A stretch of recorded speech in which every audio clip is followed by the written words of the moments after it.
आज की ये जो हमारी वर्कशीट नंबर 24 रहेगी, ये हिंदी विषय से संबंधित है और ये कक्षा 6 की वर्कशीट रहेगी। और ये जो वर्कशीट है हमारी 17 दिसंबर यानी कि वीरवार की वर्कशीट रहेगी। तो सबसे पहले बच्चे जो हैं विद्यार्थी का नाम की जगह अपना नाम डालेंगे, कक्षा अध्यापक के नाम की जगह वो अपने कक्षा अध्यापक या फिर कक्षा अध्यापिका का नाम जो है वो डालेंगे। तो ये जो हमारी वर्कशीट आज रहेगी, इससे पहले जो हमने अपनी हिंदी की वर्कशीट की थी जिसमें हमें एकांकी नाटक ऐसे ऐसे के बारे में हमने पढ़ा था, उसी का भाग 4 रहेगा।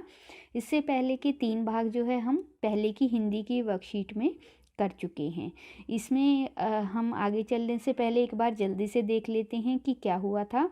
कि जो पिछला कार्यपत्रक था यानी कि जो पिछली वर्कशीट में, उसमें हमने जाना कि मोहन के पिता ने डॉक्टर को फ़ोन करके मोहन की बीमारी के बारे में बताया और डॉक्टर को घर पर आने के लिए कहा। और जो पड़ोस के दीनानाथ जी थे उन्होंने वैद्य को आने के लिए कहा और वैद्य जी के आने पर वहाँ क्या क्या हुआ, अब वो हम इस अपनी वर्कशीट में पढ़ेंगे। तो डॉक्टर के आने से पहले क्या होता है, वैद्य जी वहाँ पर आ जाते हैं और देखिए कि फिर वैद्य जी, मोहन के पिता और उनकी बाकी जो वहाँ पर लोग हैं उनके बीच में क्या क्या यहाँ पर डायलॉग्स होते हैं। वैद्य जी का प्रवेश, तो वैद्य जी जो है वो आ जाते हैं। वैद्य जी, कहाँ है मोहन? मैंने कहा जयराम जी की। कहो बेटा, खेलने में जी भर गया क्या? कोई धमा चौकड़ी करने तो नहीं बची है क्या? सब उठकर हाथ जोड़ते हैं। वैद्य जी मोहन के पास कुर्सी पर बैठ जाते हैं। पिता, वैद्य जी शाम तक ठीक था। दफ्तर से चलते वक्त रास्ते में एकदम बोला मेरे पेट में दर्द होता है, ऐसे ऐसे होता है, समझ नहीं आता यह कैसा दर्द है। वैद्य जी, अभी बता देता हूँ, असल में बच्चा है, समझ नहीं पाता, नाड़ी दबाकर वात का प्रकोप है। मैंने कहा बेटा जीभ तो दिखाओ। मोहन जीभ निकालता है। कब्ज है, पेट साफ नहीं हुआ, पेट टटोल कर हूँ। पेट साफ नहीं है, मल रुक जाने से वायु रुक गई है। क्यों बेटा? हाथ की उंगलियों को फैलाकर फिर सिकोड़ते हैं। ऐसे ऐसे होता है। मोहन कर रहा कर, जी हाँ। ओह! वैद्य जी हर्ष से उछलकर, हर्ष में खुशी से। मैंने कहा न, मैं समझ गया, अभी पुड़िया भेजता हूँ, मामूली बात है।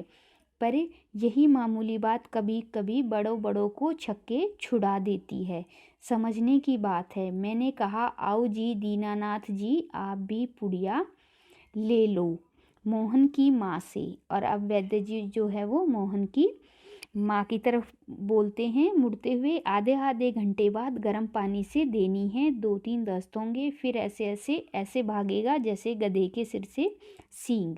वैद्य जी द्वार की ओर बढ़ते हैं। मोहन के पिता 5 का नोट निकालते हैं। पिता, वैद्य जी यह आपकी भेंट है, नोट देते हैं। भेंट से यहाँ पर मतलब कि ये आपकी फीस है।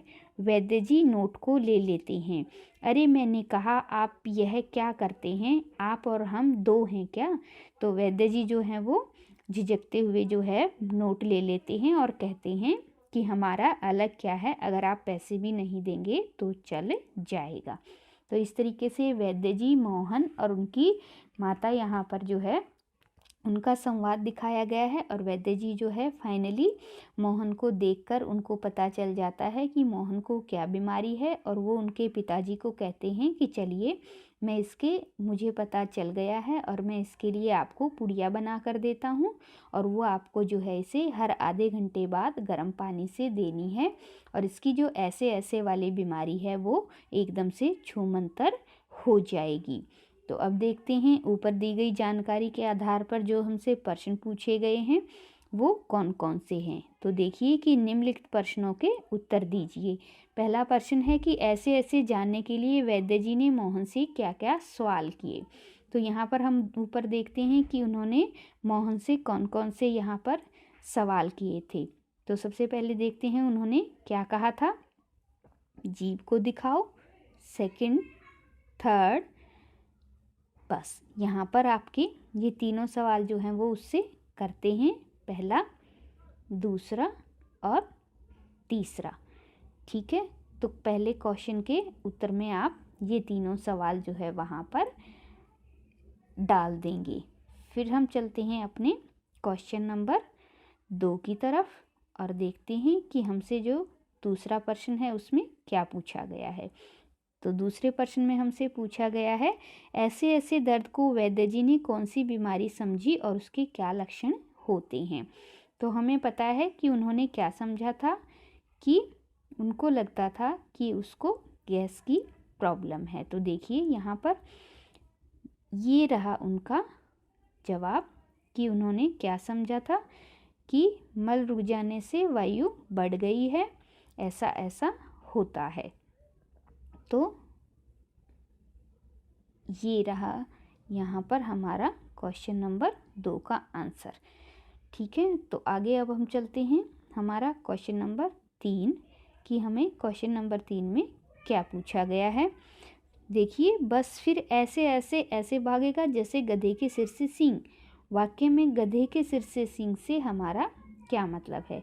तो यहाँ पर गधे के सिर के सींग से हमारा मतलब है कि गधे के सिर पर कोई भी सींग नहीं होता है, और उसी तरीके से जो ऐसे ऐसे बीमारी है वो भी कैसे गायब हो जाएगी, जैसे वो पहले वहाँ पर कभी थी ही नहीं।